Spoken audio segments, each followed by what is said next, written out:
Hi, my name is Dawn Forgione, and I'm a realtor and team leader for Dawn & Company here at Lang Realty in Boca Raton, Florida.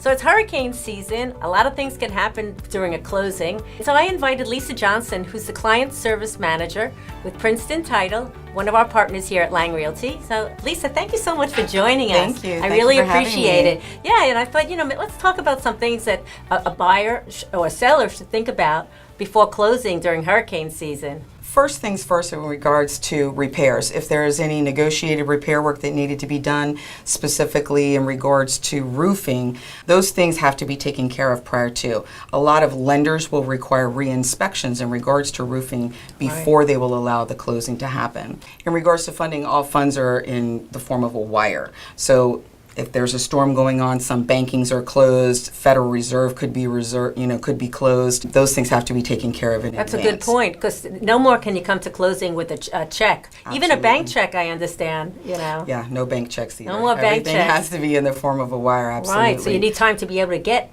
to the bank or to be able to order that wire. Absolutely. Okay. Also, if you're getting a loan, you really want to make sure that communication levels are there with the lender, because you have to get your CD 3 days prior to close. If the weather has been bad, you might not be able to receive in time if they were thinking they were going to email it versus mailing it. Some lenders won't close at all during a hurricane watch or a hurricane warning. So all of those things have to come into play. And that 3-day time frame, that's something new, right? That is something new. All with the TRID rules, the buyer has to get that closing disclosure with all of the figures 3 days prior to close. Okay. If they don't have it, it just pushes the closing out. So again, in regards to, having that loan package, if you don't have the loan package, obviously you can't close. So buyers and sellers have to allow for more time today since the TRID.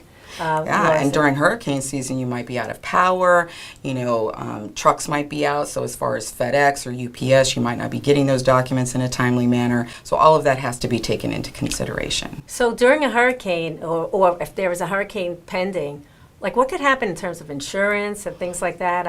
Well, if the insurance is not bound, you're not going to get insurance until afterwards, because then, of course, the insurance company is going to want to come out, do a re-inspection, or either that or demand a new inspection if they're looking off of old inspections. Again, that's when all the repair work comes into play as well. Right. And there's a cone, there's something. That doesn't exist any longer. Oh, okay, good. They always go off of the watch or the warning. The watch or the warning. Okay. Is there a certain time period, days? No, if it's existing, it's That's not going to happen. Oh, okay, good. Well, good. Yes. Well, thanks so much for sharing those tips with us. Certainly it's important, and to avoid any surprises when trying to buy or sell. Absolutely. Communication is the key. Well, thank you so much for joining us today. I hope these tips will help you when buying or selling a home during hurricane season. And as always, remember, I work from dawn till dusk for you.